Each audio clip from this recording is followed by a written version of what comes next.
ওমরের খেলাফত চলতেছে।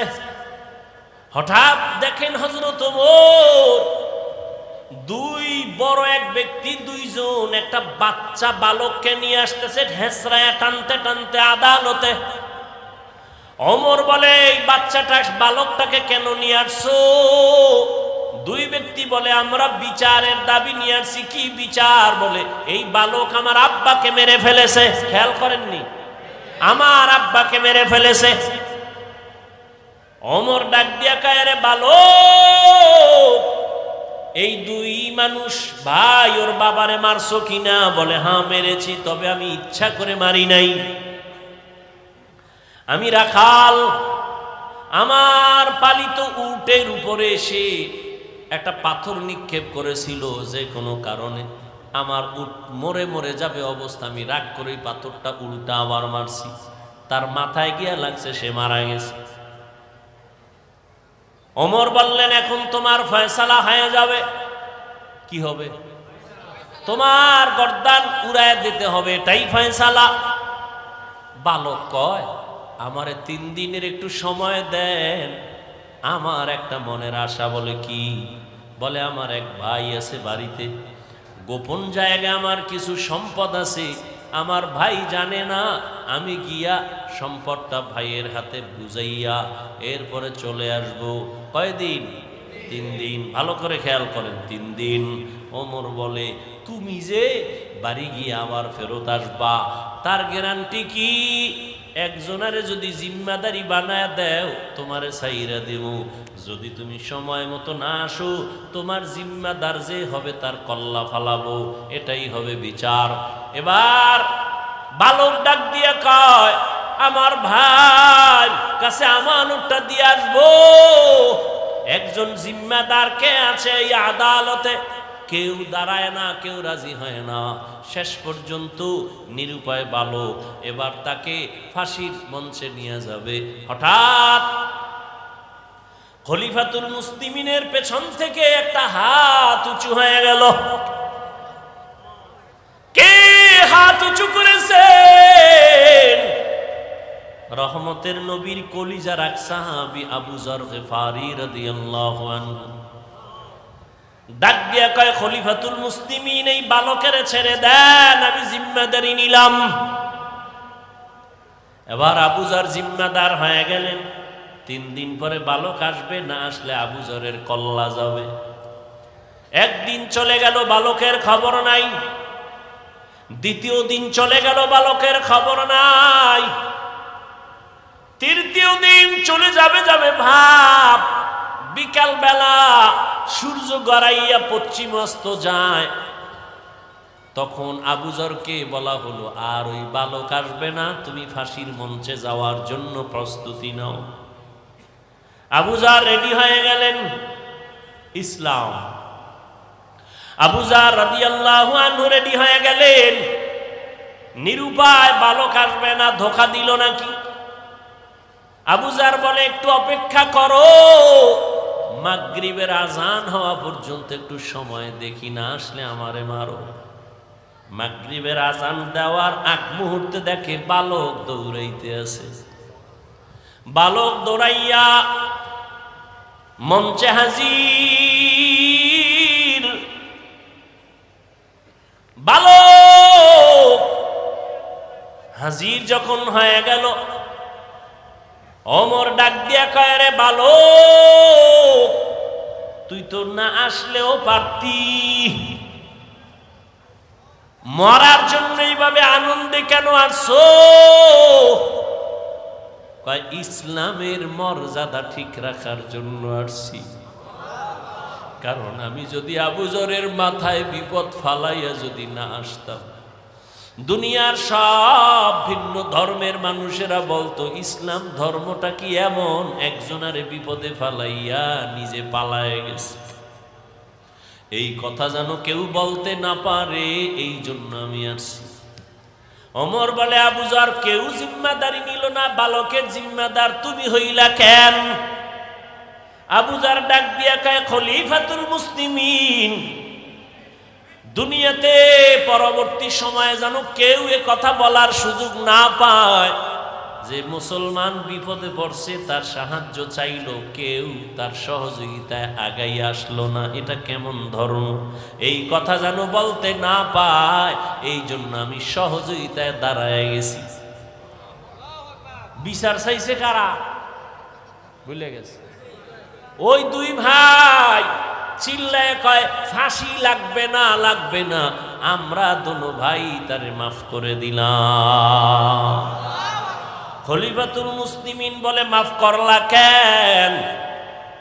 তখন ওই দুই ভাই ডেকে বলে আমরা মরে যাব, পরবর্তী সময়ে যেন এই কথা কেউ তোকমা লাগাইতে না পারে ইসলামের উপরে, দ্বীনের উপরে, যে মুহাম্মদের ধর্ম এমন, কেউ মাপ চাইছে কিন্তু মাপ দেওয়া হয় নাই, এমনটা যেন বলতে না পারে।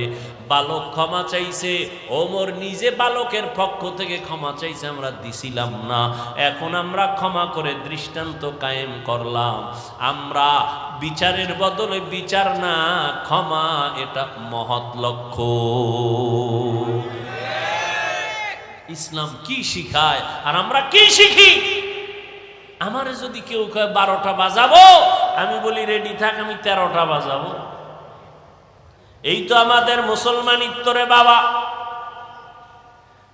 অন্যের সাথে কেমন আচরণ করব এটা তো দূরের কথা, নিজেদের সাথে সাপ বেজির লড়াই। এজন্য আমি শুরুতেই রসুলের হাদিস বলেছি, আল্লাহর ভয়, নিজের ছোট মনে করো। আল্লাহ কোরআনে বলেন যালিকাল কিতাবু লা রাইবা ফীহি, এটা এমন একটা কিতাব যার মধ্যে ভুল নাই, আর জান্নাতের পথ তাদেরকে দেখাবে যারা আল্লাহরে ভয় করে। আল্লাহর ভয় এত দামি একটা ভয়, হযরত ওমর দিনের বেলা আদালতে বিচার আচার করেন, রাতের বেলা ঘুমায় না। তাহাজ্জুদের টাইমে বের হয়ে গেছে এলাকায় ঘুরে, আমার প্রজাদের কি হালাত। হঠাৎ করে জঙ্গলের পার্শ্বে দেখে একটা ছোট ঘরের মধ্যে কথার আওয়াজ। ওমরে ফারুক রাদিয়াল্লাহু তাআলা আনহু গোপনীয়তা রক্ষা করে আস্তে করে ঘরের পার্শ্বে দাঁড়ায়, শুনে মা আর মেয়ে কথা বলে দুইজনে। মা বলে আজকে উটের দুধ কম হয়ে গেল, পানি বেশি দিয়া বাজারে বিক্রি করতে নিবি। মেয়েটা ডাক দিয়া কয় আম্মা না, খলিফাতুল মুসলিমিন ওমরের পক্ষ থেকে নিষেধ, দুধের সাথে পানি মিশানো যাবে না। মায়ে কয় খলিফাতুল মুসলিমিন কি আসেনি, সে কি দেখবেননি, সে তো এখন ঘুমায়। মেয়েটা ডাক দিয়া কয় রে মা, খলিফাতুল মুসলিমিন যদিও দেখবে না, আল্লাহ তো দেখবেন, ফাঁকি দেওয়া যাবে না। ওমরে ফারুক রাদিয়াল্লাহু তাআলা আনহু কথা শুইনা গোপনে চলে গেছেন, কান্না করতে করতে চলে গেলেন। পরের দিন আদালতে ওই মেয়ে মাকে ডাকলো। ওমরে ফারুক ডাকিয়া কয় এই মা, তোমার কন্যাটার এত সুন্দর বিশ্বাস আর আল্লাহর ভয়, এই জমিনে এত তাকওয়াওয়ালা মেয়ে পাওয়া বড় কঠিন। মা তুমি যদি রাজি হও, আমি ওমরের ছেলের জন্য তোমার মেয়েটাকে বিবাহের বন্ধনে নিব।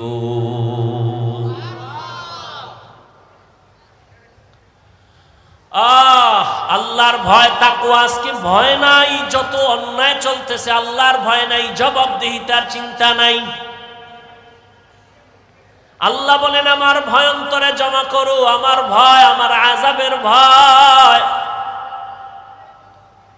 একটা ছাত্র যদি ওস্তাদের শাস্তির কারণে কান্না করে ভয়, একটা সন্তান যদি মা বাবার শাস্তির কারণে ভয়ে কান্না করে, ওরে সাহাবায়ে কেরামরা যাদেরকে আল্লাহ জান্নাতের গ্যারান্টি দিলেন, তাদের ইতিহাস পড়ো, মৃত্যু পর্যন্ত শুধু কান্নার আওয়াজ। আল্লাহর আদালতে কেমনে দাঁড়াবো? ও আল্লাহর বান্দারা, আল্লাহ পাক রব্বুল আলামিন আমাদেরকে আকল দান করলেন, বুদ্ধি দিলেন, ভালো মন্দ যাচাই করার সুযোগ দিলেন।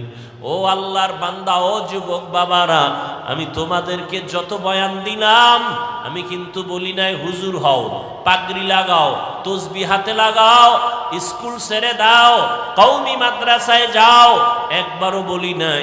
বরং আমি তোমাদের সান্ত্বনা দিয়া বলি, বাবা স্কুলে বড় বাধা নাই, কলেজে বড় বাধা নাই, চাকরি করো বাধা নাই, মা বাবার খেদমত করো, দোয়া নাও।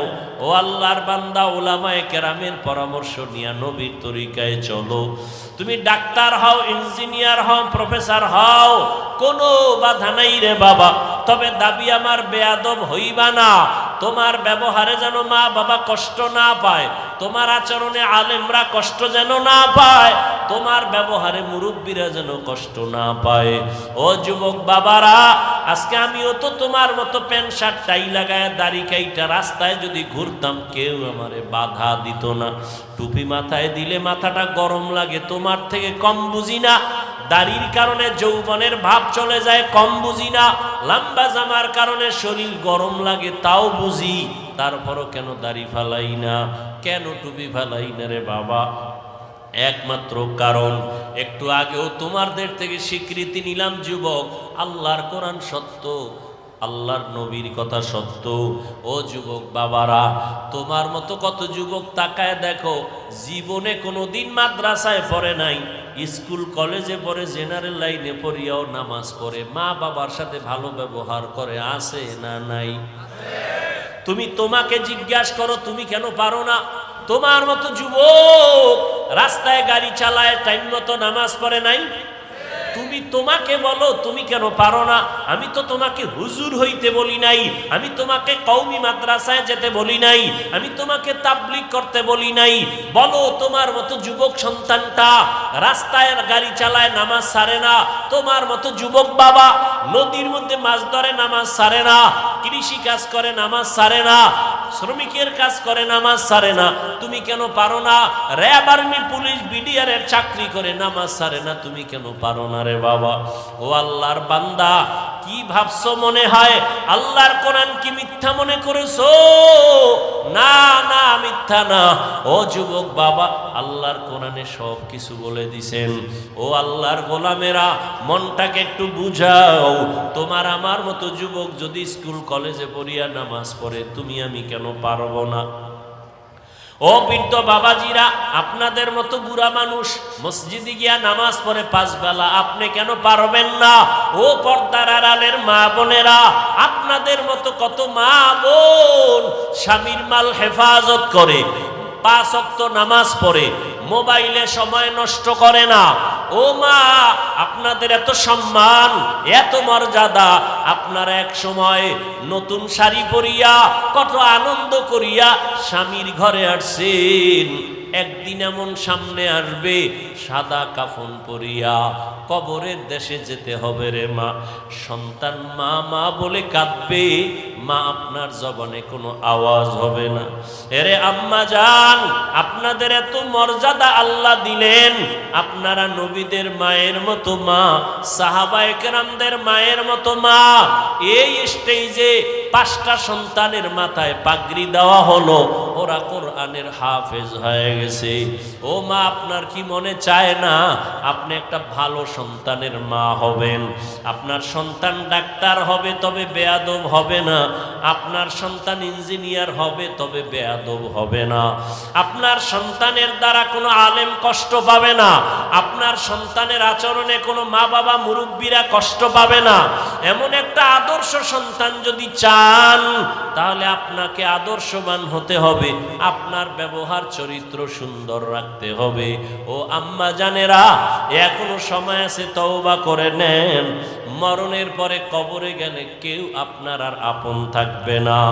ও যুবক বাবারা, আল্লাহর কাছে মনে মনে তওবা করো, আর বলো, হে মালিক, জীবনে শয়তানের ধোকায় কম গুনাহ করি নাই। ও আল্লাহর বান্দারা, আজকে আমার ডানে বামে বন্ধু বান্ধবের অভাব নাই, কিন্তু মরণ যখন আসবে, আমার গায়ের গেঞ্জি জামা আমার আপনজনেরা বেলেট দিয়া কেটে কেটে রেখে দিবে। সাদা কাপনের প্যাকেট বানাইয়া এমন জায়গায় কবরে রাখবে, যেখানে দিনের বেলাও যাইতে বড় ভয় লাগে। এই চোখের সামনে কত যুবকের লাশ দেখলাম আর জানাজা পড়াইলাম।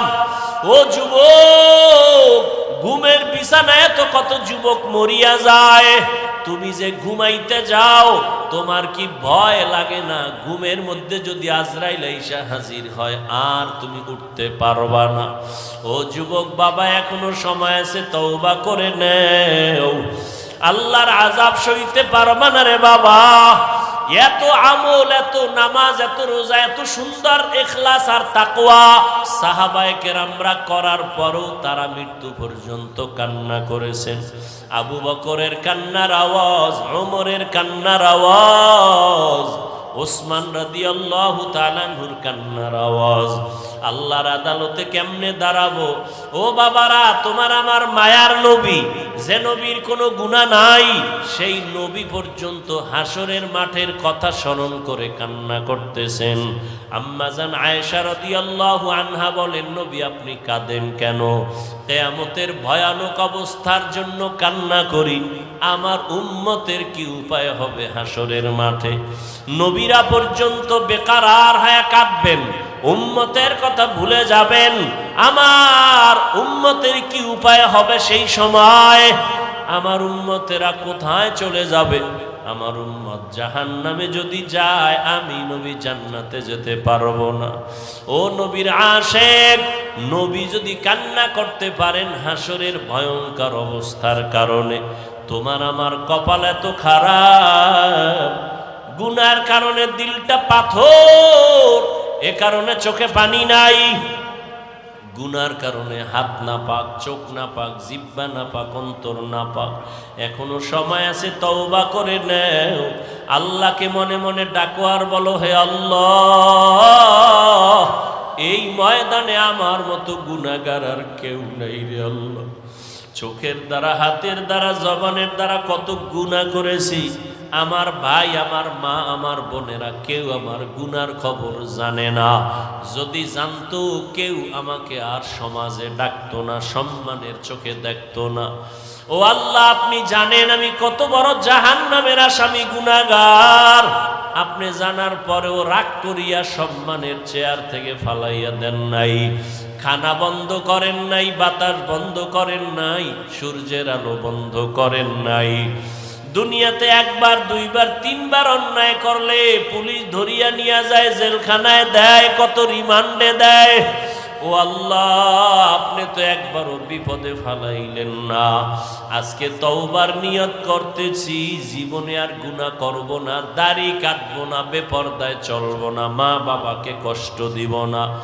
ওলামায়ে কেরামের পরামর্শ নিয়া নবীর তরিকা মানিয়া চলবো, 5 বেলার নামাজ যথা সময় আদায় করব। তওবার নিয়ত যদি করতে পারো ভাই, আমার মাওলার কাছে গোপনে বলো, মরিয়া গেলে যাব, হায়াতের মালিক আমার আল্লাহ, রিজিকের মালিক আমার আল্লাহ।